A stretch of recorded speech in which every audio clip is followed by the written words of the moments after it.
Hello and welcome to LK Academy online sessions. I hope you guys are doing great. So today we'll start with very interesting subject which is banking awareness. This subject is very important for all the banking aspirants, also all those students who are preparing for RRBs as well as for the insurance examination. So we'll start. Like we all know that in general awareness section you are given 40 questions which consist of 40 marks followed by 35 minutes. So these 35 minutes is very important for you. Why? Because in this 35 minute you can gain 35 plus marks out of 40 if you know what to do and what not to. So we'll help you in showing how to study the banking awareness, and this session will not only help you in increasing your sectional cutoff but will also be a very good score booster for your overall cutoff. So we'll work more on that. Like we can see that banking awareness can also further divided into three more parts, that is, one is banking awareness, two is financial awareness, and three is economic awareness. So moving forward, so we'll start with banking. So out of your general awareness section, banking consists of 20 marks, then your current affairs consists of around 10 marks, and your static awareness consists of again 10 marks. So this is how your 40 marks have been distributed. So we'll see how to work on every section one by one. See, in banking you will be given what is banking, what are banking terminologies, what are kind of bank we used to see, what is RBI, the functions and the regulatories of RBI, what is NPA, non-performing assets, what are NBFCs, non-banking financial companies. So one by one we'll cover all these topics and we'll see how banking is important in our day-to-day life as well as how it is important to secure more marks in your general awareness section. The current affairs. So in current affairs, you'll focus on what are the current loans and scheme that the government is working on. Again, we'll see the summits and the conference which are holding, the days and the dates, the theme related to the current day, also the apps and the abbreviations, the books and the authors. So they are certain topics from which the questions have been given to you in the examination in last few years. Also the static awareness, which is again the most important part of your banking. So in static awareness, we can see the books and the authors, the days and the dates, the constituencies and the portfolios, also the capital, the currencies. So all these sections will surely help you in scoring more marks in your examination. So we'll start one by one. And to score maximum marks in your minimum time, that is to optimize your preparation, all you can do is you can start working with banking. You should read current affairs on daily basis. I hope आप लोगों को मिल ही रहा है current affairs के session, so उन्हें daily पढ़ना है and static और banking को revise करते रहना है every week or maybe every 10 to 15 days में. So it will help you in increasing your command on how important the banking is. So we'll move forward. Now we'll focus on the burning topics which are most important for your banking examination. There are certain topics like the banking and its terminology, the RBI monetary policies and its function, how the RBI works, why it is called as the Central Bank of India, and so on. We'll see on the circulars, the online payment, how the currencies is issues, then know your customers, the KYC and the new apps which are daily introduced.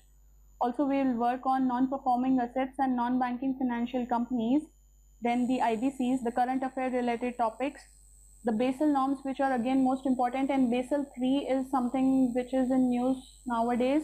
Also, we'll see the budget 2020, focusing on the union budget, which was introduced now. Then moving forward to economic growth, schemes and plans. So in this way, we'll see how the banking works, how RBI works, how the economy works, and how we need to cover our courses one by one. See, what is banking? If we'll see in detail, banking awareness is an important topic which will be helping you in your general awareness section. Not only it will help you in cracking your mains examination, but it will be a very important topic for your interview, because interview के अंदर आपको सारे questions banking में से ही पूछे जाएंगे. So a banking aspirant is expected to have at least basic term related to banking. तो जो भी banking के students हैं उनसे उम्मीद की जाती है कि जो basic बैंक की terms है उनका आइडिया उन्हें होना चाहिए. उनमें से कुछ कॉमन है बैंक की रेट्स, कार्ड्स पे, बैंक की स्कीम्स पे, कॉन्फ्रेंसेस पे, आरबीआई की रेट्स पे, और ये सब हम कवर करेंगे one by one. So it will be helpful in cracking those exams for which you are working for, whether it is SBI or IBPS, PO or clerk or RRB or any examination which include the section of general awareness. So we'll start with history of banking in India. See, the banking can be divided into three parts. One is before independence, the second phase was from 1947 to 1991, and the third is 1991 and after that. So this is how our bank system has been evolved from 1947 to 1991, and then it's now 2020. So we'll see how these banks have come one by one, how the mergers have taken place, how the banks have been nationalized. So we'll start with the pre-independent stage, that was before 1947. So before 1947, there were 600 banks present at that phase. The first bank was established in the year 1770, and that was called as Bank of Hindustan. So the Bank of Hindustan was only named, but it was not owned by us. After that, we'll see there were three banks at that time which were called as the Bank of Bengal, the Bank of Madras, and the Bank of Bombay. These three banks took merger and then they were later converted into SBI in 1955. So अभी जो SBI है वो पहले ये तीन ही bank थी. तो इन तीनों बैंक को एक साथ इंपीरियल बैंक बोला जाता था और बाद में ये कन्वर्ट हो गई स्टेट बैंक ऑफ इंडिया में, which is now ubiquitous, that is available everywhere. After that, we have also seen some banks before independence like Allahabad Bank, Punjab National Bank, Bank of India, Bank of Baroda, and the Central Bank of India. Then we'll see the phase from 1947 to 1991, where the nationalization of bank took place during this period. Also, the Central Bank of India was nationalized during this period on 1st of January 1949. तो इस time पे काफी सारी bank nationalized हो गई थी with the recommendation of Narasimhan committee. तो हम कमिटीज बहुत इंपॉर्टेंट है बैंकिंग के अंदर, उस पर काम करेंगे. आगे आने वाले लेक्चर्स में हम सारी कमेटी को वन बाय वन डिस्कस करेंगे, क्योंकि 1975 के टाइम नरसिम्हन कमेटी के थ्रू काफ़ी सारी बैंक्स जो थी उनको नेशनलाइज कर दिया गया था. और अब 1991 के बाद अगर देखें तो लिबरलाइज इकोनॉमिक पॉलिसीज इंट्रोड्यूस हुई थी और उस फेज को हम बोलते थे phase of expansion. Why? Because तब से जो बैंक स्टैब्लिश हुई थी वो प्योरली इंडिया की ही बैंक थी और गवर्नमेंट ओन बैंक थी, और इसके बाद और मल्टीपल बैंक्स ओपन होने लगी एंड नेशनलाइज होने लगी. So RBI also give license to 10 private entities. Apart from public bank कुछ और 10 प्राइवेट एंटिटीज थी जिनको आरबीआई ने कुछ रोल दिया था, जैसे कि ICICI bank, axis bank, HDFC bank, DCB, IndusInd. ये सारी जो बैंक थी वो पब्लिक नहीं थी, प्राइवेट बैंक थी, बट स्टिल आरबीआई की गाइडलाइंस को ही फॉलो करती थी. अब हम देख सकते हैं कि आरबीआई जो है वो बेसिकली दो पार्ट में डिवाइडेड है. One is scheduled bank and two is non scheduled bank. तो स्केड्यूल या शेड्यूल बैंक वो होते हैं जिनके अंदर सारी बैंक्स आ जाती है जो कि अभी करंटली परफॉर्म कर रही है, वेदर वो पब्लिक बैंक हो या रीजनल रूरल बैंक हो या प्राइवेट बैंक हो. और नॉन स्केड्यूल्ड बैंक वो होती है जो कि छोटे लेवल पे ओपन की जाती है, जिन्हें हम कोऑपरेटिव बैंक भी बोलते हैं, जैसे कि स्टेट कोऑपरेटिव बैंक और डिस्ट्रिक्ट कोऑपरेटिव बैंक या कोई और अदर कोऑपरेटिव बैंक. सो आप देख सकते हैं कि कमर्शियल बैंक के अंदर हम बेसिकली 4 सेक्शंस में डिवाइड करेंगे: public bank, private bank, foreign bank and regional rural bank. और जो पब्लिक सेक्टर बैंक है उसके अंदर आते हैं एसबीआई एंड एसोसिएट बैंक, जो कि अब मर्ज होके एक ही हो चुका है. फिर आता है नेशनलाइज्ड बैंक और दूसरी पब्लिक सेक्टर या प्राइवेट सेक्टर बैंक्स. अब हम देखेंगे कि करंट सिचुएशन अभी हमारे मार्केट में क्या है बैंकिंग की. तो सी, बैंकिंग को हमने ब्रॉडली दो कैटेगरी में डिवाइड किया है, schedule bank and non schedule bank. अब शेड्यूल बैंक वो बैंक होती है जो कि आरबीआई एक्ट 1934 के सेकेंड शेड्यूल के अंदर मेंशन करी गई है. सो ऐसी बैंक जो कि प्रॉफिट बेसिस पे वर्क करती है और आरबीआई के एक्ट के अंदर आई है, उनको हम बोलते हैं शेड्यूल बैंक. तो जो ये आरबीआई का एक्ट है वो इंट्रोड्यूस हुआ था 1934 में. पूरे बैंकिंग में हम 3 इंपॉर्टेंट टर्म्स पढ़ेंगे. एक है RBI act which is of 1934, दूसरा पढ़ेंगे banking regulation act of 1949 and third पढ़ेंगे नेगोशिएबल इंस्ट्रूमेंट एक्ट. ये तीनों आपको मल्टीपल टाइम्स पूछे जाते हैं और बहुत इंपॉर्टेंट है बैंकिंग के एस्पेक्ट से. तो जो शेड्यूल बैंक होती है वो फर्दर डिवाइडेड है पब्लिक बैंक में, प्राइवेट सेक्टर बैंक में, फॉरेन बैंक में एंड रीजनल रूरल बैंक में. और जो नॉन शेड्यूल बैंक है वो सारी वो बैंक्स होती है जो कि बैंकिंग रेगुलेशन एक्ट 1949 के सेक्शन 5 में आपको दी जाती है. सो आरबीआई जिसे हम सेंट्रल बैंक ऑफ इंडिया बोलते हैं, सारी की सारी बैंक आरबीआई की गाइडलाइंस को फॉलो करती है और आरबीआई के अंडर ही वर्क करती है। अब पब्लिक सेक्टर बैंक कौन सी होती है? पब्लिक सेक्टर बैंक वो बैंक होती है जिसके अंदर 51% से ज़्यादा स्टेक गवर्नमेंट का होता है, उन्हें हम बोलते हैं पब्लिक सेक्टर बैंक। नेक्स्ट आता है private sector bank. Private sector bank वो होती है जिसे गवर्नमेंट ओन नहीं करता है, उसे कोई प्राइवेट एंटिटी या कोई प्राइवेट इंस्टीट्यूशन या कोई ऑर्गेनाइजेशन स्टार्ट करता है और वही चलाता है। उसके बाद आती है रीजनल रूरल बैंक, जिसको हम आरआरबी भी बोलते हैं। तो वो एंटिटीज होती है जो कि रूरल सेक्टर के बेटरमेंट के लिए बनाई जाती है और उसी के अपलिफ्टमेंट के लिए कंटिन्यू किया जाता है। उसके बाद आती है development bank.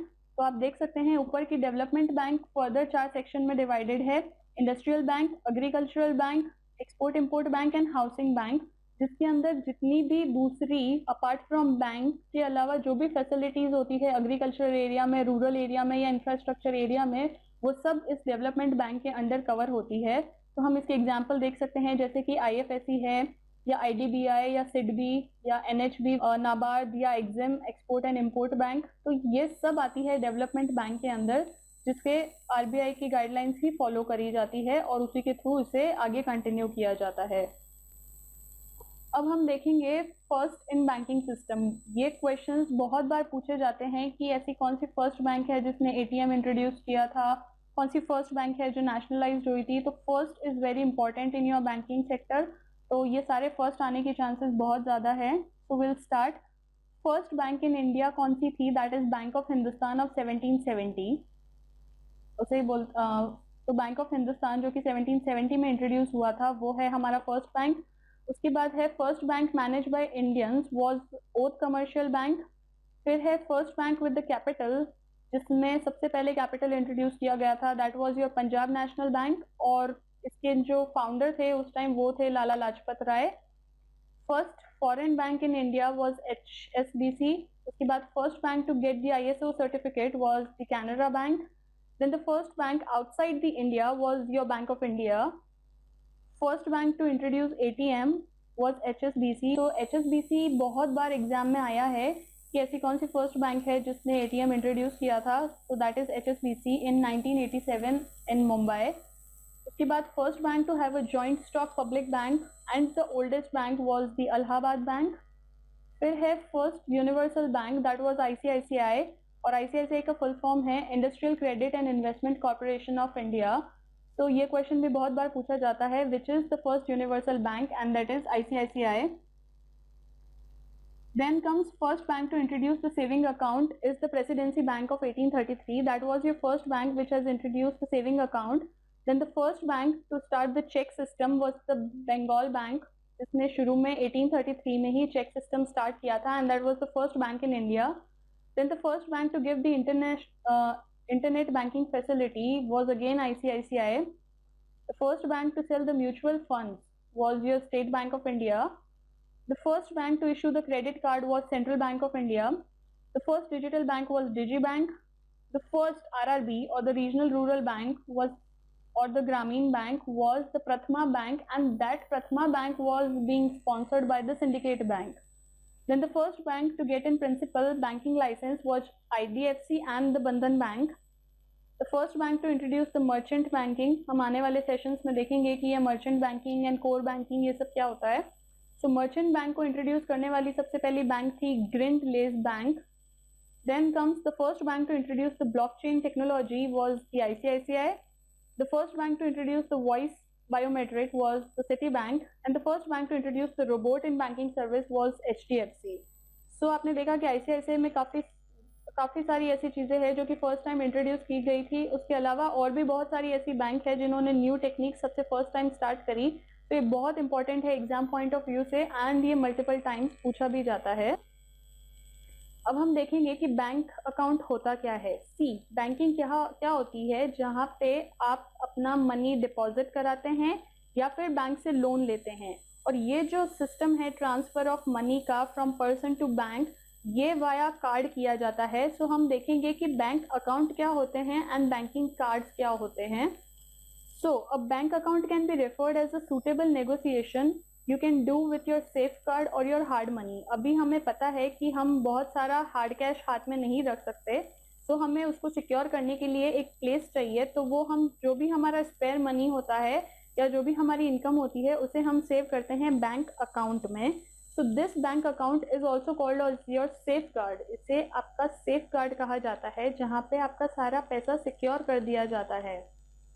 Once you agree to the terms and condition, एक बार आपको पता चल जाए कि बैंकिंग की टर्म्स एंड कंडीशन क्या है, बैंक आपको आपके अकाउंट के साथ आपका अकाउंट नंबर देता है, रेफरेंस नंबर देता है और फर्दर ट्रांजैक्शंस के लिए फैसिलिटी देता है। काफ़ी सारे financial and non financial task आप कर सकते हैं बैंक के साथ, पर इन सब सिस्टम में जो आपका मनी है वो एक सेफ पोजीशन पे स्टैब्लिश हो जाता है। एक बार आपका मनी एक सेफ अकाउंट में लोकेटेड है, उसके बाद आप उसके साथ कुछ भी ट्रांजैक्शन कर सकते हैं। अब हम देखेंगे कि टाइप्स ऑफ बैंक अकाउंट क्या होते हैं। सो जो बैंक अकाउंट है वो मेनली 4 कैटेगरीज में डिवाइडेड है: current account, saving account, recurring deposit and fix deposit. तो current account and saving account को हम कासा भी बोलते हैं एंड रेकरिंग एंड फिक्स को हम राफा भी बोलते हैं। So this CASA and RAFA are the 4 account जिसमें आप मनी को सिक्योर कर सकते हैं वाया बैंक। सो अब हम वन बाय वन देखेंगे कि ये कैसे वर्क करते हैं। So the first is current account. Current account जो मेनली यूज किया जाता है वो एंटरप्रेन्योर्स या जो बिजनेसमैन होते हैं या ऐसी कंपनीज या फर्म्स जो कि डेली मनी के साथ ट्रांजैक्शन करती है उनके लिए यूजफुल होता है। जो बड़े लेवल पे वर्क करते हैं, जैसे कि बिजनेस जिनका रहता है या डे में बहुत सारे मल्टीपल ट्रांजैक्शन जिनको करने होते हैं, वो लोग ओपन करते हैं करंट अकाउंट। करंट अकाउंट में जो इंटरेस्ट रेट होती है वो जीरो होती है, आपको कोई भी तरह का इंटरेस्ट बैंक नहीं प्रोवाइड करती है। ऑल्सो जो करंट अकाउंट है उसके अंदर इंटरेस्ट पे अगर आप देखेंगे तो जीरो इंटरेस्ट आपको आपके अकाउंट में मिलता है। A customer can deposit withdraw his और her money any number of time in a day. तो आप अपने मनी को कितने भी टाइम्स दिन में विड्रॉ कर सकते हैं और कुछ भी अमाउंट विड्रॉ कर सकते हैं। स्टार्टिंग फ्रॉम मिन टू मैक्सिमम आप कितना भी अमाउंट कितनी बार भी ट्रांजैक्शन ले सकते हैं एक दिन में। So the deposit which are made under the account can be termed as the liquid deposit. तो ऐसे डिपॉजिट जो कि करंट अकाउंट के अंदर किए जाते हैं उनको हम लिक्विड डिपॉजिट बोलते हैं। वाई? बिकॉज वो ओवरफ्लो होते रहते हैं, दिन में मल्टीपल टाइम्स हो सकते हैं और ऑपरेशनल रहते हैं, इसलिए हम उन्हें बोलते हैं लिक्विड डिपॉजिट। बैंक में charge penalty if the minimum balance is not maintain in the current account. तो अगर आपके करंट अकाउंट के अंदर मिनिमम बैलेंस नहीं रहेगा तो बैंक आपसे एक चार्ज भी लेगा, जो कि करंट अकाउंट के ऊपर यूजुअली लिया जाता है। नेक्स्ट है saving account. Saving account most popular और मोस्ट कॉमन है, जिसे हर कॉमन पर्सन यूज करता है अपने ट्रांजैक्शन के लिए। सेविंग अकाउंट के अंदर आपको इंटरेस्ट रेट भी मिलता है और इसे सेफ गार्ड भी कहा जाता है, जहाँ पे आप अपना पैसा सिक्योर कर सकते हैं। तो जो सेविंग अकाउंट है वो बैंक के लिए असेट का काम करता है, वेयर जो करंट अकाउंट है वो बैंक के लिए लाइबिलिटी का काम करता था। बिकॉज करंट अकाउंट में बैंक को पे करना पड़ता था, जबकि सेविंग अकाउंट में आपका पैसा बैंक के पास सेव रहता है। तो जो रेट ऑफ इंटरेस्ट है जो हमें सेविंग अकाउंट पे ऑफर होती है वो है 4 to 6%। और ऑल्सो ये बैंक के साथ वेरी होती रहती है, हर बैंक की एक अलग रेट ऑफ इंटरेस्ट होती है हर अकाउंट पे। नेक्स्ट देखेंगे फिक्स डिपॉजिट। फिक्स डिपॉजिट को हम एफडी बोलते हैं और ये बहुत कॉमन टर्म है। जब भी हमें हमारा पैसा सेव करना है फॉर फ्यूचर प्लान्स तो हम उसको फिक्स डिपॉजिट करवाते हैं। फिक्स डिपॉजिट का जो इंटरेस्ट रेट होता है वो सेविंग अकाउंट से ज़्यादा होता है। तो फिक्स डिपॉजिट में कोई भी अकाउंट होल्डर है वो एक पर्टिकुलर पॉइंट ऑफ टाइम के लिए अपना पैसा होल्ड करके रख सकता है और उस टाइम को हम बोलते हैं पीरियड ऑफ मैच्योरिटी। तो जब तक वो टाइम आपका ख़त्म नहीं होता तब तक आप वो पैसा नहीं निकाल सकते हैं। मान लो अगर आपको आपका एफडी तोड़वाना है या ब्रेक करवाना है तो आपको एक पर्टिकुलर फाइन होगा जो कि बैंक को पे करना पड़ेगा। ऑल्सो उस टाइम पे आपका इंटरेस्ट रेट उतना नहीं मिलेगा जो कि डिफाइन होता है मैच्योरिटी के टाइम तक के लिए। सो जो इंटरेस्ट रेट होती है फिक्स डिपॉजिट में वो होती है 4% से लेके 7.25% तक, और ये डिपेंड करती है, सब बैंक की अलग अलग इंटरेस्ट रेट बैंक ऑफर करता है। नेक्स्ट है रेकरिंग डिपॉजिट। रेकरिंग का मतलब होता है एक पर्टिकुलर पीरियड ऑफ टाइम के बाद में अकर होना। So the continuous repetition is called as रेकर।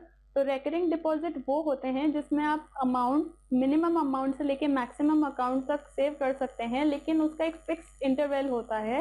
मान लो कि हर महीने की 5 तारीख तक आपको एक फिक्स्ड अमाउंट डिपॉजिट करवाना ही है, so that is called as recurring deposit. और जो रेकरिंग पे इंटरेस्ट होता है वो सबसे ज़्यादा होता है। तो सी अगर हम रेट ऑफ इंटरेस्ट की बात करें तो करंट जो हमारा अकाउंट होता है उसमें नील होता है, सेविंग अकाउंट में उससे ज़्यादा, फिक्स डिपॉजिट में उससे भी ज़्यादा, एंड रेकरिंग डिपॉजिट में सबसे ज़्यादा इंटरेस्ट आपको मिलता है बैंक की तरफ से। So these type of accounts are most common, जिन्हें हम आरडी भी बोलते हैं, और ये हाईएस्ट इंटरेस्ट आपको पे करेगा। तो इंडिविजुअल चाहे 10 ईयर्स का हो तो भी वो अपना आरडी अकाउंट ओपन करवा सकता है, और आप मिनिमम 100 रुपीज़ या उससे कम से भी अपना आरडी अकाउंट ओपन कर सकते हैं। तो जो इंटरेस्ट रेट ऑफर होती है रेकरिंग डिपॉजिट पे वो 3.5% से लेके 8.5% होती है, और ये बैंक टू बैंक वेरी करती है। जो मिनिमम टाइम पीरियड है आपको जिसमें ये डिपॉजिट करना है वो भी हर बैंक के लिए अलग होता है, बट ये 6 मंथ से लेके 10 ईयर्स तक चल सकता है आपके आरडी का अकाउंट। तो इस रिस्पेक्ट में हम आरडी को 3 सेक्शन में डिवाइड कर सकते हैं, short term tenure, medium term tenure and the long term tenure. तो शॉर्ट टर्म टेन्योर वो पीरियड होता है जो कि यूजुअली 6 मंथ से लेके 1 ईयर तक के लिए चलता है। मीडियम टर्म टेन्योर वो होता है जो कि 1 ईयर से लेके 5 ईयर तक के लिए होता है, एंड लॉन्ग टर्म टेन्योर वो होता है जो कि लास्ट करता है 5 ईयर से लेके आपके 10 ईयर्स तक के लिए। सो अब हम देखेंगे what is RBI. RBI is the reserve bank of India, जिसे हम सेंट्रल बैंक भी बोलते हैं। आरबीआई के बिना सारी बैंक्स का कोई यूज नहीं है, बिकॉज सब बैंक्स को जो रेगुलेट कर रहा है, जो कंट्रोल कर रहा है, सारी बैंक्स को जो गाइडलाइन दे रहा है, या फिर हम ऐसे बोल सकते हैं कि सब बैंक्स की जो पेरेंट बॉडी है वो है RBI, that is reserve bank of India. So RBI, which is also known as central bank of India, it is like the parent organization of all the commercial bank. It control everything related to money in our country. तो हमारी country में जितना भी money flow, money control है, वो सब regulate करने की जो बॉडी है वो है one and only RBI. The entire market work on the policies laid by RBI, and RBI make sure कि वो sufficient supply of money को इकोनॉमी में कंट्रोल करके रखे। जो भी बैंक्स होती है उनको जब भी लोन लेना होता है वो लोग लेते हैं आरबीआई से। आरबीआई जो है वो बैंकर्स बैंक भी कहलाता है। जब बैंक को किसी मनी रिलेटेड थिंग की ज़रूरत है तो वो सीधा जाएगा आरबीआई के पास। RBI is your parent organization और the main body of controlling the money flow in the Indian economy. तो हमारे इंडिया में जितना भी कुछ पैसे का सर्कुलेशन एंड रेगुलेशन चल रहा है उस सब को कंट्रोल करने का जो एंटायर वर्क है वो करती है रिजर्व बैंक ऑफ इंडिया। तो अगर हम आरबीआई की हिस्ट्री देखें तो जो आरबीआई है वो फाउंड हुआ था 1935 में under the reserve bank of India act 1934, और उस टाइम इसके जो रिकमेंडेशंस थे वो जॉन हिल्टन यंग कमीशन 1926 में दिए थे, जिसको हम royal commission of Indian currency and finance भी बोलते हैं। तो उस टाइम बैंक जो थी वो नेशनलाइज्ड हो गई थी आरबीआई एक्ट के आने के बाद, विथ इफेक्टिव फ्रॉम 1 जनवरी 1949। तो 1949 के बाद जितनी भी बैंक्स थी जो कि पहले किसी और के कंट्रोल में थी वो प्योरली आरबीआई एक्ट के अंडर आने लग गई आफ्टर 1949 एंड आफ्टर इंडिपेंडेंस। तो इनिशियली जो सेंट्रल ऑफिस था आरबीआई का वो कलकत्ता में था, बट उसके बाद उसे परमानेंट मुंबई में 1937 में शिफ्ट कर दिया गया। तो अभी जो आरबीआई का हेड ऑफिस है या जो उसके हेडक्वार्टर्स है वो है मुंबई में। अगर हम आरबीआई का स्ट्रक्चर देखें तो आरबीआई के अंदर आपके जो भी लोग नॉमिनेट किए जाते हैं वो होते हैं governor, followed by not more than 4 deputy governor. तो आरबीआई के अंदर एक गवर्नर होगा और 4 या उससे कम डेप्यूटी गवर्नर होंगे, जिनका जो टेन्योर होता है वो 4 इयर्स का होता है। उसके अंडर वो सारे आरबीआई के डिसीजंस लेते हैं। तो अगर हम ऑफिशियल डायरेक्टर्स देखें आरबीआई के तो जो फुल टाइम है वो है governor and not more than 4 deputy governor. तो अभी करंटली जो हमारा आरबीआई के गवर्नर है वो है मिस्टर शक्तिकांता दास, एंड जो 3 डेप्यूटी गवर्नर है वो है BP Kanungo, MK Jain and of course MD Patra. तो ये 3 डेप्यूटी गवर्नर हैं। ऑल्सो आरबीआई के बैंक्स के अलावा भी कुछ सब्सिडरीज होती है जिनको आरबीआई कंट्रोल करता है। उसमें से एक सब्सिडरी है और मोस्ट इम्पॉर्टेंट है DICGC। इसका फुल फॉर्म बहुत बार आपसे एग्जाम में पूछा जाता है। सो what is DICGC? It's deposit insurance and credit guarantee corporation of India.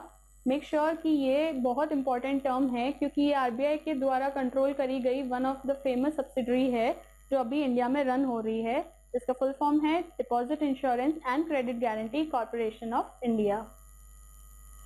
अब हम देखते हैं कि आरबीआई के फंक्शंस क्या क्या होते हैं, किस तरह से आरबीआई वर्क करता है और उसके क्या रूल्स एंड रेगुलेशंस होते हैं।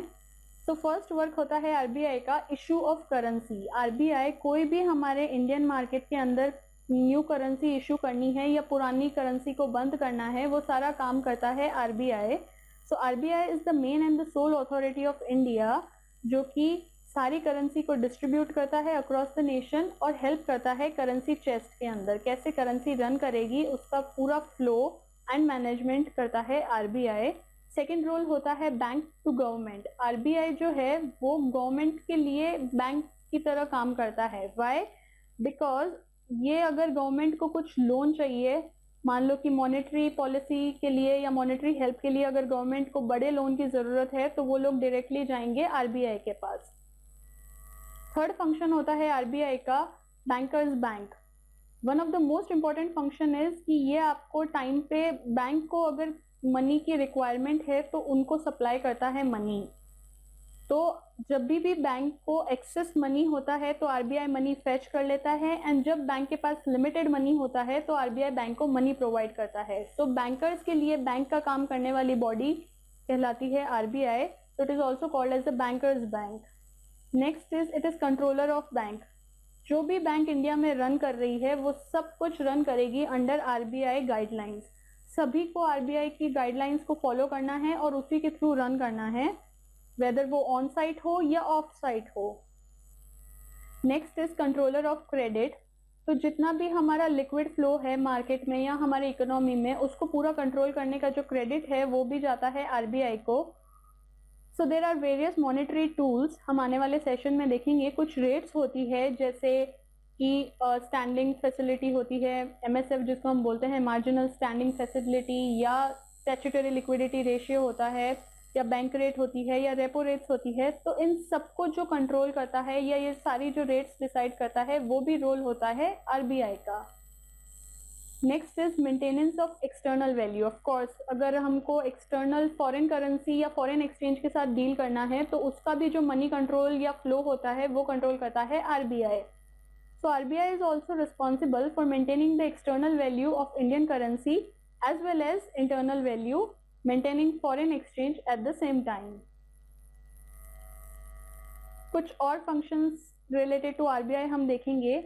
फर्स्ट है कि जो आरबीआई है वो पब्लिक से कुछ भी डिपॉजिट एक्सेप्ट नहीं करता है। सो आरबीआई पब्लिक के साथ डायरेक्टली डील नहीं करेगा। अगर पब्लिक को कुछ फाइनेंशियल प्रॉब्लम है तो वो बैंक से डील करेगी एंड आरबीआई बैंक के साथ डील करेगा। Next is prime landing rate होती है, वो आरबीआई कभी भी डिसाइड नहीं करता है, वो बैंक्स के थ्रू डिसाइड की जाती है। तो आपको एग्जाम में ऐसे एक क्वेश्चन दिया जाएगा जिसमें 5 ऑप्शंस होंगे और उसमें से आपको बताना है कि आरबीआई कौन सा फंक्शन फॉलो करता है या नहीं करता है। तो इसलिए ये जानना बहुत इंपॉर्टेंट है कि आरबीआई के क्या फंक्शंस होते हैं हमारे इंडियन फाइनेंशियल सिस्टम में। Next is RBI hold the responsibility of following rates. Of course बहुत सारी रेट्स को आरबीआई मैनेज करता है और रेट्स डिसाइड करता है, चाहे वो बैंक रेट हो, रेपो रेट हो, रिवर्स रेपो रेट हो या कैश रिजर्व रेशियो हो। ऑल्सो ये काफ़ी सारे क्वांटिटेटिव इंस्ट्रूमेंट्स की भी रेट डिसाइड करता है, चाहे वो स्टैट्यूटरी लिक्विडिटी रेशियो हो या मार्जिनल स्टैंडिंग फैसिलिटी हो। The objective of the monetary policy set by the RBI is to control the inflation. Market में जब भी इन्फ्लेशन एंड डिफ्लेशन की सिचुएशन आएगी, हम आगे आने वाले टाइम में देखेंगे, तो ऐसी सिचुएशंस को हमेशा कंट्रोल करने की जो ऑथराइजिंग बॉडी होगी वो होगी RBI. RBI is the lender of the last resort, which means जो आरबीआई होता है वो सारे एलिजिबल सिक्योरिटी प्रोवाइड करता है जितनी भी क्रेडिट रेटिंग एजेंसीज होती है उनको। ऑल्सो जो मिंटिंग ऑफ कॉइन्स फैसिलिटी हमारे मार्केट में है वो भी कंट्रोल करता है आरबीआई। अगर कोई न्यू नोट इशू हुए हैं या डिमोनेटाइजेशन के थ्रू अगर किसी नोट्स का मार्केट में फ्लो होना बंद हुआ है तो वो भी अगर किसी का कंट्रोल है तो वो करता है RBI. For issuing notes, RBI is also responsible for issuing notes and for maintaining the credit rating of the अगर आरबीआई को कोई नोट इशू करने हैं तो उनके पास मिनिमम रिजर्व 200 करोड़ का होना चाहिए and out of this 200 crore 115 crore जो है वो गोल्ड के फॉर्म में आरबीआई के खुद के पास होना चाहिए। नेक्स्ट इज जो सीडी देशमुख है वो आरबीआई के फर्स्ट गवर्नर थे at the time of nationalisation, that is during 1949। तो चिंतामन द्वारिकानाथ देशमुख आरबीआई के फर्स्ट गवर्नर थे। ऑल्सो जो केजी उदेशी है वो फर्स्ट डेप्यूटी गवर्नर थी आरबीआई की, female, that is women deputy governor. So these are the facts related to RBI and the functions of RBI. So अब हम देखेंगे कि शक्तिकांता दास जो कि हमारे RBI के गवर्नर है, उनका RBI के ऊपर क्या कहना है इस कोविड-19 2020 के सिचुएशन से लेके। So we'll see the clip. At the central bank, we strive to maintain the balance between preserving financial stability, maintaining the banking system's soundness, and sustaining economic activity. Post-containment of COVID-19, a very careful trajectory has to be followed in orderly unwinding of counter-cyclical regulatory measures. The financial sector should return to normal functioning without relying on the regulatory relaxations as the new norm. Well, yes, that's right. And we hope that this new norm become the new normal. So moving forward, अब हम देखेंगे ATMs in India, क्या ATM होते हैं और कितने types के ATM होते हैं और वो कैसे वर्क करते हैं। सो what is an ATM? So ATM is automated teller machine. ये एक इलेक्ट्रॉनिक मशीन है जिसके थ्रू आप कोई भी तरह का फाइनेंशियल ट्रांजैक्शन कर सकते हैं via your card. So what is ATM? ATM has now become an indispensable part, जिसको आप बिल्कुल भी अवॉइड नहीं कर सकते। So we don't prefer to carry a lot of cash, हम लोग अब ज़्यादा कैश हाथ में नहीं रखते हैं। And also the digital India initiative भी हमें यही कहता है कि ज़्यादा कैश नहीं कैरी करना है एंड जितने भी ट्रांजैक्शन हैं वो हमें डिजिटली करने हैं। सो उसके थ्रू हम लोग यूज़ करते हैं ATM. So under the initiative of digital India the physical exchange of currency has become much easier, बहुत इजी हो चुका है। अब आपका कोई भी फाइनेंशियल ट्रांजैक्शन करना आपको बैंक तक नहीं जाना पड़ता है, रादर ये सारी फैसिलिटी आपको दे दी जाती है एटीएम पे ही। So what is ATM? ATM is automated teller machine which is a computerized machine that provides the customer bank facility. ये एक तरह की फैसिलिटी जो कि आपको बैंक में मिलती थी अब उस मशीन पे मिलेगी, जहाँ पे आप कोई भी तरह का ट्रांजैक्शन कर सकते हैं, चाहे वो मनी विड्रॉ हो या डिपॉजिट हो या आपका बैंक बैलेंस चेक करना हो, कोई और तरह का financial and non financial transaction करना हो। सो अब हम देखेंगे फैक्ट्स रिलेटेड टू एटीएम। कुछ फैक्ट्स हैं। सो एटीएम इन कंट्री मार्च 2019 का अगर फैक्ट देखें तो तब तक पूरे कंट्री में 2,21,703 एटीएम थे। I mean wow, just imagine कि मार्च 2019 तक का ये डेटा है। सो अभी 2020 में अगर देखें तो और भी एटीएम इंक्रीज हो गए हैं। सो एटीएम आपको इतनी फैसिलिटी प्रोवाइड कर रहा है कि आप डेली बहुत कम डिस्टेंस पे ही डिजिटल ट्रांजैक्शंस कर सकते हैं और बिना बैंक जाए अपना जो भी काम है वो एटीएम के थ्रू ख़त्म कर सकते हैं। Next is bank having the maximum number of ATM. तो जिसके सबसे ज़्यादा एटीएम अगर हम देखें पूरी कंट्री में तो वो है स्टेट बैंक ऑफ इंडिया के। State having the highest number of ATM, तो महाराष्ट्र एक वो स्टेट है जहाँ पे हाईएस्ट नंबर ऑफ एटीएम्स है which is around 25,000। India first talking ATM जो बना था वो सबसे पहले था अहमदाबाद में, जिसे लॉन्च किया था यूनियन बैंक ऑफ इंडिया ने। And the only country where you can NEFT from India वो है नेपाल। सो एनईएफटी होता है नेशनल इलेक्ट्रॉनिक फंड ट्रांसफ़र। जब हम डिजिटल बैंकिंग देखेंगे तब इसे और डिटेल में पढ़ेंगे। तो एनईएफटी के थ्रू हम ट्रांजैक्शंस करते हैं बट वो विद इन द कंट्री होता है। सो इंडिया के अलावा और ऐसी कंट्री जहाँ पे हम एनईएफटी परफॉर्म कर सकते हैं वो है नेपाल। अब देखेंगे टाइप्स ऑफ एटीएम, कितने तरह के एटीएम होते हैं। So there are 8 types of ATM starting from on site ATM, off site ATM, white label, yellow label, green label, pink label, orange and the brown label ATM. तो ये सारे ATM क्या क्या होते हैं हम वन बाय वन देखते हैं। What is an on site ATM? On site ATM वो होता है जो कि बैंक के खुद के अंदर एक एटीएम का मशीन लगा होता है और आपको उसको within the bank hours ही काम कर सकते हैं। So that is called as on site ATM. उससे हम बैंक कंपाउंड के अंदर ही देख पाएंगे और वहीं यूज कर पाएंगे। नेक्स्ट होता है ऑफ साइट एटीएम। ये बैंक के अलावा बाहर कहीं भी जहां आपको एटीएम दिखता है उसको बोलते हैं ऑफ साइट। ये बैंक के प्रेमाइसिस में या उसके विसिनिटी में होता है ताकि आप इजीली ट्रांजैक्शन कर सकें। फिर आता है वाइट लेबल एटीएम, ये एनबीएफसीज के द्वारा प्रोवाइड किया जाता है, which is non banking financial companies, जिसके थ्रू आपको सर्विसेज मिलती है एटीएम की। उसके बाद आता है येलो लेबल एटीएम, ये ई कॉमर्स फैसिलिटी प्रोवाइड करने के लिए बनाया गया है। Next is brown label ATM, so these ATMs are not owned by the bank, instead ये लीज पे लिया जाता है। ऐसे एटीएम जो कि ऑन लीज प्रोवाइड होते हैं उनको हम बोलते हैं ब्राउन लेबल एटीएम। उसके बाद आता है ऑरेंज लेबल एटीएम, ये यूज होते हैं शेयर्स की ट्रांजैक्शन करने के लिए, तो ऐसे एटीएम्स जिनके थ्रू हम शेयर ट्रांजैक्शन कर सकते हैं उनको बोलते हैं ऑरेंज लेबल एटीएम। उसके बाद आता है पिंक लेबल एटीएम, ये हाल ही में शुरू हुआ है जिससे सिर्फ वुमेन्स यूज कर सकती है। And lastly is green label ATM, जो कि एग्रीकल्चरल ट्रांजैक्शन के लिए यूज किया जाता है, that is green label ATM. अब हम देखेंगे कार्ड्स क्या होते हैं। So type of cards in the banking system, तो पेमेंट कार्ड्स वो कार्ड्स होते हैं जिसके थ्रू आप डिजिटल ट्रांजैक्शन इजीली कर सकते हैं।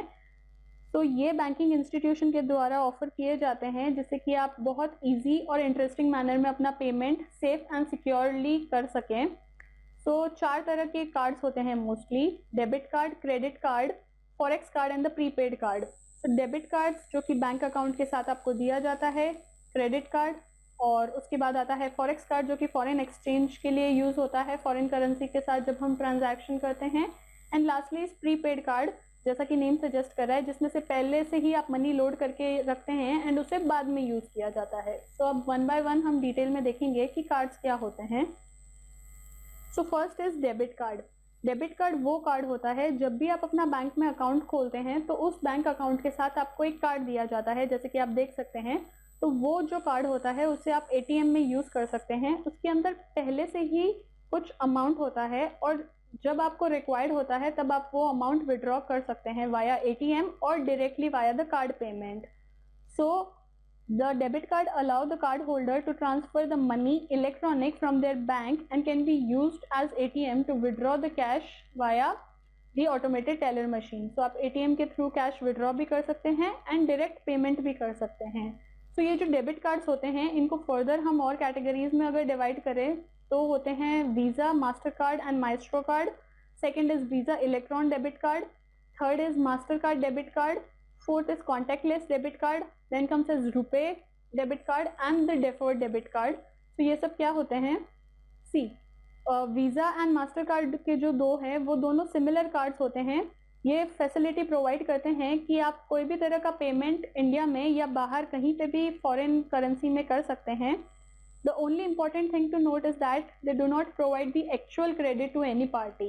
ये एक्चुअल क्रेडिट नहीं प्रोवाइड करते हैं, they are just the payment method जिसपे कि बैंक रिलाय होती है। सो आप देख सकते हैं कि जो वीज़ा और मास्टर कार्ड्स होते हैं उनके थ्रू आप not with in the nation but बाहर भी कहीं भी पेमेंट के लिए इनको यूज़ कर सकते हैं। और जो माइस्ट्रो है वो एक नेम है जो कि मास्टर कार्ड का ही एक ब्रांड है जिसे दिया गया है। Next is visa electron debit card. ये ऐसे कार्ड्स होते हैं जो कि वीज़ा इलेक्ट्रॉन होते हैं और ये ओवरड्राफ्ट की फैसिलिटी नहीं प्रोवाइड करते। उसके बाद आते हैं कॉन्टैक्टलेस डेबिट कार्ड। आपने काफ़ी बार देखा होगा कि कुछ ऐसे कार्ड्स होते हैं जिन्हें ना तो इंसर्ट करना पड़ता है ना स्वाइप करना पड़ता है। इनके अंदर एक रेडियो फ्रीक्वेंसी होती है, तो जब आप इनको मशीन के पास लेके जाते हैं तो डायरेक्टली उससे कांटेक्ट बिना कांटेक्ट में आए रीड कर लेते हैं उसका जो भी जितना भी ट्रांजैक्शन हुआ है। So these are the contactless debit card. इनके अंदर built in radio frequency function होता है। नेक्स्ट आता है EMV चिप कार्ड। ये अभी बहुत रिसेंटली यूज्ड है और बहुत secured source of debit card है। इसमें आपको एक डेबिट कार्ड के अंदर एक चिप दिया जाता है, जैसे कि आप देख सकते हैं डायग्राम में। सो ये जो चिप प्रोवाइडेड है इसे हम बोलते हैं EMV चिप। इसके अंदर सिक्योरिटीज की लेयर होती है और ये EMV stands for Europay, master card and visa card. So they are essential for your secure payment और इसे हम IC that is integrated circuit या इंटीग्रेटेड चिप कार्ड भी बोलते हैं। Next is RuPay. रुपे बहुत इम्पॉर्टेंट है अभी बिकॉज ये इंडिया का ओनली सर्विस प्रोवाइडर है जिसे हम अभी यूज़ करते हैं। इससे पहले जो यूज़ होते थे वो वीज़ा, मास्टर कार्ड वगैरह सब होते थे, but now RuPay is the only service provider of India जिसे हम अब यूज़ करेंगे। So it is an Indian domestic payment system created by National Payment Corporation of India. तो NPCI के द्वारा स्टार्ट किया गया only service provider of India है रुपे। जैसा आप देख सकते हैं ऊपर की ये कार्ड के साइड में लिखा गया है दैट्स रुपे, और ये जो है ये कैशलेस सोसाइटी वर्क कर सके इसके लिए बनाया गया है। ऑल्सो ऐसी बैंक जो कि क्वार्टरली पे करती है वीज़ा के लिए या मास्टर कार्ड्स के लिए, उन सब की जगह भी अब रुपे यूज़ कर सकते हैं। And lastly is deferred debit cards. ये वो कार्ड्स होते हैं जिसमें आप परचेस कर लेते हैं बट उसका पेमेंट थोड़ा लेट से किया जाता है, उनको बोलते हैं डेफर्ड क्रेडिट कार्ड्स। नेक्स्ट है क्रेडिट कार्ड्स क्या होते हैं। So credit card allow the user to borrow the money from the bank and make purchases. जब आप बैंक से मनी बोरो करते हैं और उससे परचेस करते हैं तो उसको हम बोलते हैं क्रेडिट कार्ड्स। ये वो कार्ड होते हैं जिसमें पहले से बैंक आपको एक लिमिट प्रोवाइड करती है और आप कहीं पे भी उससे ट्रांजैक्शन कर सकते हैं। So the companies issuing the credit card, वो लोग भी एक पर्टिकुलर लिमिट सेट करते हैं और उस लिमिट तक आपको उसे यूज़ करना होता है। अगर आप उस लिमिट को एक्सीड करते हैं तो एक फ़ाइन आपको पे करना पड़ता है या एक पर्टिकुलर टाइम दिया जाता है जिसमें आपको वो मनी रिटर्न करना है बैंक्स को या पर्टिकुलर इंस्टीट्यूट्स को। क्रेडिट कार्ड की कुछ टर्म्स होती है वो हम देखेंगे। सबसे पहला है क्रेडिट लिमिट। क्रेडिट लिमिट वो लिमिट होती है जो कि बैंक आपको प्रोवाइड करती है जितने लिमिट तक आप उस कार्ड को यूज़ कर सकते हैं। So it represent the maximum balance on a credit card. Next है बैलेंस। ये टोटल अमाउंट होता है जो कि आप ओ करते हैं कार्ड के साथ और इसके ऊपर चार्जेस एंड फीस अकॉर्डिंगली लगते हैं। उसके बाद आता है APR which is annual percentage rate. ये वो रेट होती है जब आपको जो ग्रेस पीरियड है जो कि अमाउंट पे करने का टाइम दिया जाता है वो ओवर हो जाने के बाद जो रेट अप्लाई की जाती है क्रेडिट कार्ड पे उसको हम बोलते हैं APR। Next is grace period. ये वो टाइम होता है जो आपको आपका बैलेंस पे करने के लिए दिया जाता है। And lastly is credit card fees. ये वो एनुअल या मेंटेनेंस फीस होती है जो कि आपको पे करनी है, नहीं तो आप पे लेट फीस या ओवर द लिमिट फी के चार्जेस लगेंगे। उसके बाद आता है फॉरेक्स कार्ड। फॉरेक्स कार्ड्स वो होते हैं जो कि फॉरेन एक्सचेंज के लिए यूज़ किए जाते हैं। सो हमारे यहाँ पे जितना भी हम फॉरेन एक्सचेंज या फॉरेन करेंसी यूज़ करते हैं या जो ऐसे लोग होते हैं जो रेगुलरली ट्रैवल करते हैं और सब करेंसीज में उनको ट्रांजैक्शन करना होता है, उनके लिए होता है फॉरेक्स कार्ड। सो आप देख सकते हैं जो ऊपर ब्लू कलर का है that is your forex card and इसके थ्रू आप कोई भी सिंगल करेंसी कार्ड या मल्टी करेंसी फॉरेक्स कार्ड को होल्ड कर सकते हैं। And lastly is prepaid card. Prepaid card जैसे कि नेम सजेस्ट करता है कि इसके अंदर आप पहले से ही एक फिक्स अमाउंट डाल के रखते हैं एंड देन जब रिक्वायर्ड होता है तब आप उसको यूज़ करते हैं। बट जो प्रीपेड कार्ड है वो बैंक से डायरेक्ट लिंक नहीं होता है। इसका हम एक एग्जांपल देख सकते हैं जैसे कि जो गिफ्ट कार्ड होते हैं। फॉर एग्जांपल मान लो अमेजोन का गिफ्ट कार्ड है, अब आप वो एक तरह का प्रीपेड कार्ड है। सो अगर आपको किसी ने अमेजोन का गिफ्ट कार्ड दिया है तो उसके अंदर पहले से ही कुछ अमाउंट है, से 5000 उसके अंदर स्टोर है। अब आप उस 5000 को अमेजोन से जब भी कोई ट्रांजैक्शन करते हैं तो उसके लिए यूज़ कर सकते हैं। सो जो गिफ्ट कार्ड है वो मोस्ट कॉमन एग्जांपल्स हैं हमारे प्रीपेड कार्ड्स का और अभी बहुत ट्रेंडी है। सो 2014 में जब रुपे कार्ड इंडिया में इंट्रोड्यूस किया गया था उसके साथ ये प्रीपेड कार्ड आया था and once started it has no turn back. उसके बाद से ये बढ़ता ही जा रहा है और अभी हम जितने भी बड़े लेवल पे देखेंगे जैसे अमेजोन है या रिलायंस डिजिटल है या जितनी भी बड़ी कंपनीज होती है उन सब के खुद के प्रीपेड कार्ड होते हैं जिसमें पहले से एक अमाउंट होता है और आप उसको उस लिमिटेड ऑफर के लिए या लिमिटेड टाइम के लिए या उस लिमिटेड कंपनी के लिए यूज़ कर सकते हैं। So that is your prepaid card. So अभी रुपे प्रीपेड कार्ड ये सब बहुत इंपॉर्टेंट है बिकॉज 2020 में ये इंक्रीजिंगली बढ़ता जा रहा है एंड आने वाले ईयर्स में भी इसका बहुत स्कोप है। सो इस सेशन में हमने देखा कि बैंक्स क्या होती है, बैंकिंग टर्मिनोलॉजीज क्या होती है, आरबीआई क्या होता है, आरबीआई के फंक्शंस एंड गाइडलाइंस क्या होती है, कैसे आरबीआई वर्क करता है, ऑल्सो एटीएम क्या होता है, टाइप्स ऑफ एटीएम क्या होते हैं एंड कार्ड्स क्या होते हैं एंड टाइप्स ऑफ कार्ड क्या होते हैं। तो आने वाले सेशन में हम इनको और डिटेल में पढ़ेंगे। So I hope this session was quite clear and interesting to you. Stay tuned to our channel for more such updates and we'll keep updating you every day. So thank you for the day. I hope you like it. Thank you.